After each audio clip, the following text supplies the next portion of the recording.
How strong is Dungeons and Dragons Godzilla, the unstoppable Leviathan, or the unstoppable beast? Well, believe it or not, this is actually going to be similar to my what's it called? Equal Dragon Weapon video, where one quote or one statement, and we're just gonna evaluate it to our best extent here. By the way, I did not expect y'all to really blow that up as much as I did. I mean, it was a fun video. I do these for fun and for entertainment, and just to kind of get all these ideas out of my head. But the fact that you guys gave me around 2.1K views for a video about just one, page, literally one statement from a page. Absolutely amazing. And if you guys are wondering if I'm doing any other Godzilla content or other Godzilla scales, yes, I am. I'm going to do a Universal Heisei scale, or basically how, you know, you can get Heisei to Universal. It's actually going to be a pretty fun one. Then there's also Magic the Gathering. I do have a couple of videos for the creatures in that franchise in there as well, such as Pluno Krenos and Galtha or Galtoon, a Tyrannosaur, if you will, and they'll also get their own videos. But with that being said here, let's actually go into the Dungeons and Dragons Godzilla, who is likely one of the most overpowered Godzillas till date, second only to Godzilla in Hell, in all honesty, maybe even Marvel Godzilla, depending on how you want to look at it.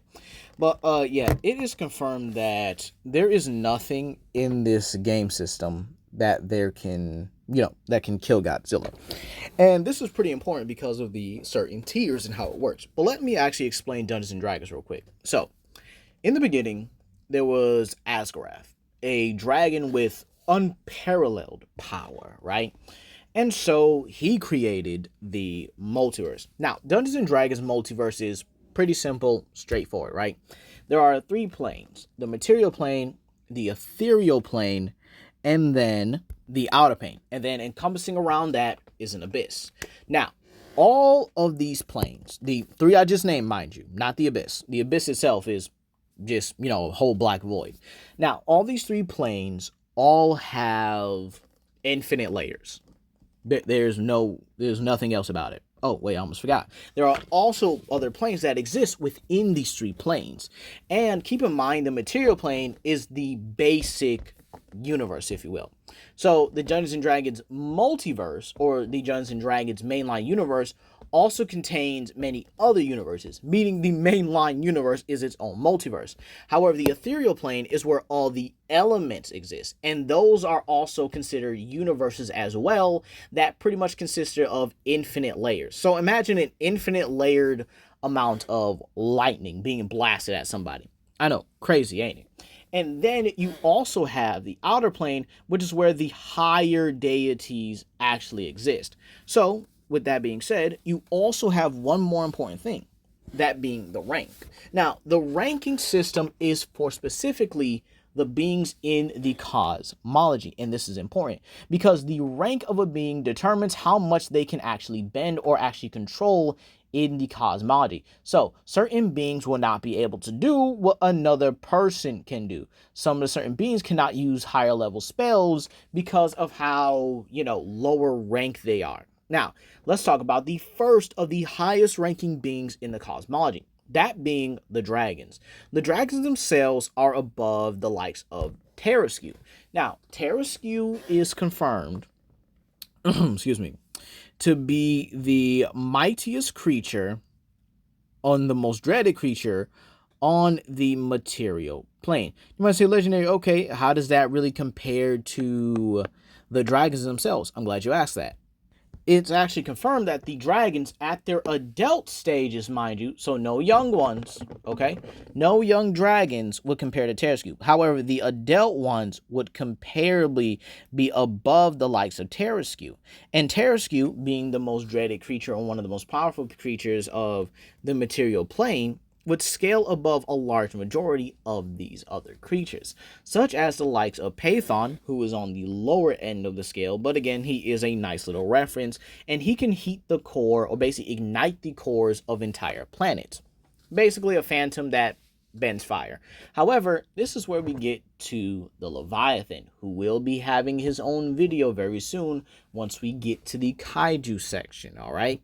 So, the Leviathan, okay, is actually able to fight against every god in the cosmology. Keep in mind, these are our traditional gods: Zeus, Odin, and Ra. All these entities and their pantheon. So that means like Hades, Horus, and Thor and stuff like that, Hercules, etc., jumped him. And keep in mind, they all had to work together in order to be able to even stand a chance against him. And even then, they ain't beat him. No. They didn't beat the Leviathan. They sealed him. So again, keep that in mind, that the average dragon is above the guy who's above this guy. Absolutely funny, ain't it? And keep in mind, like I said earlier, rank is important in the system. And you have beings like Odin, a very powerful Skyfather, who is actually above the likes of the goddess Mystra. Now, Mystra is a very important entity in the Dungeons and Dragons mythos, especially when it comes to scaling, because she's very much the concept, all right, the literal concept of all magic in the cosmology. So she's one of the most important beings in the cosmology, all right? She's the very concept of magic, something that everyone uses, and she embodies that. Then you have beings like Zeus and his pantheon. You see, Zeus, Hades, and everyone else were able to battle against and kill the Titans. Now, the Titans in this cosmology are vastly different from the ones in regular ones or in God of War, as they embody the very concepts of the cosmology. So things like entropy, hope, despair, light, death, and all that, they embodied it. Yeah, they also embody that. But then you also have beings like Father Worm, who also would be below the likes of Terescu.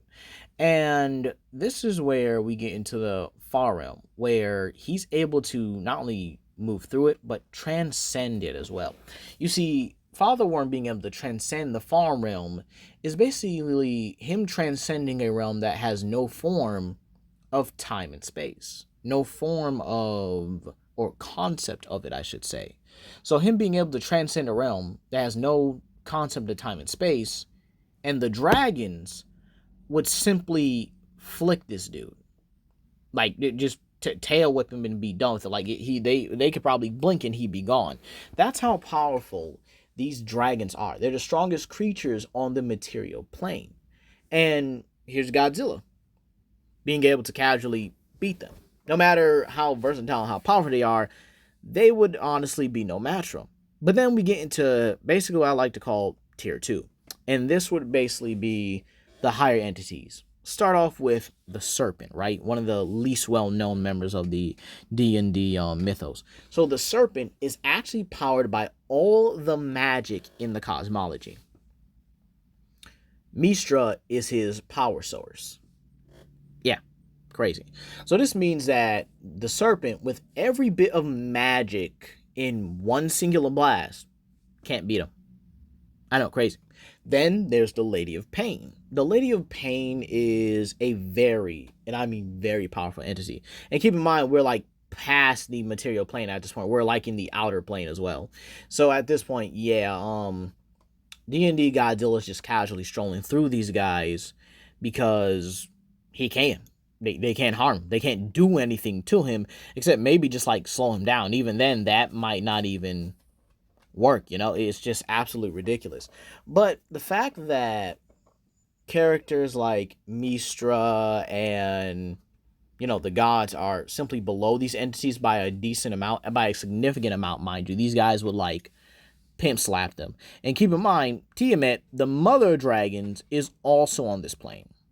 She's one of the more powerful entities in the D&D mythos, and she's able to affect the multiverse throughout all of its layers, even being so powerful that you could honestly say she rivals the creator. Oh, by the way, the Lady of Pain in her true form is capable of one-shotting and destroying everything in the D&D mythos.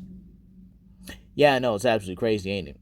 So keep in mind, back to Tiamat, by the way, she's able to affect the multiverse on an infinite layer. So much so that when she battled against the Hydra Queen and Bahamut, she was able to rip the Hydra Queen apart and scatter her blood throughout the entire, throughout the entirety of the multiverse.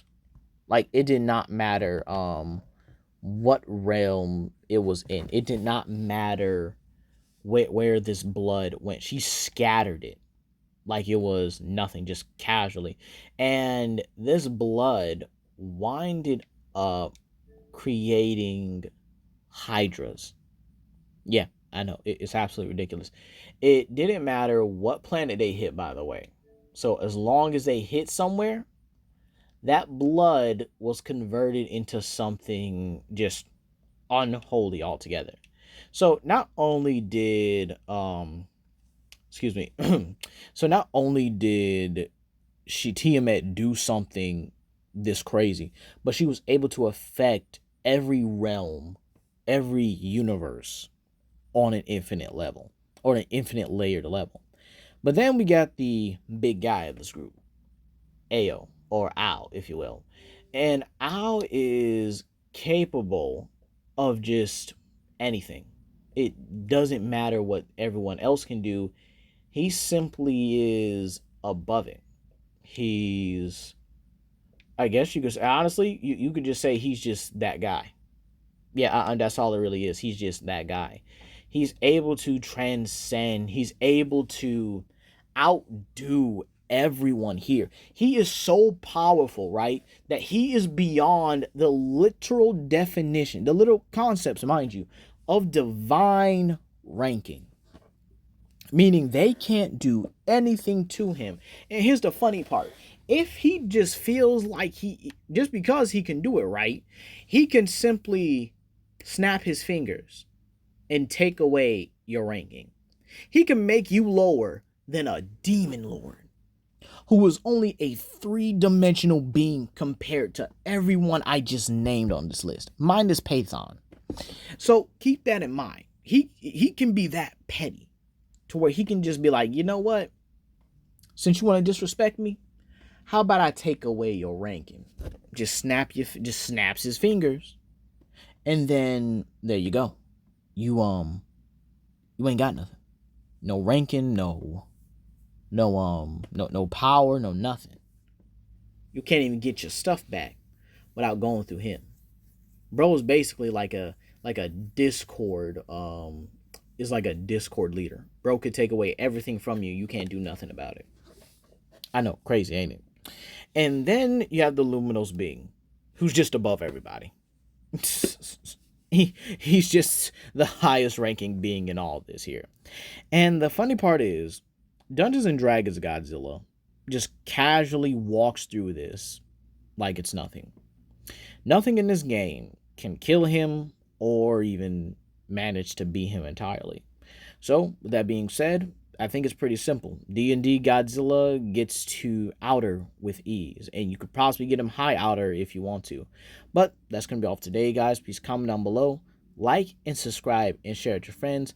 This is Legendary Grimlock, and I'll see you guys for another video. Peace.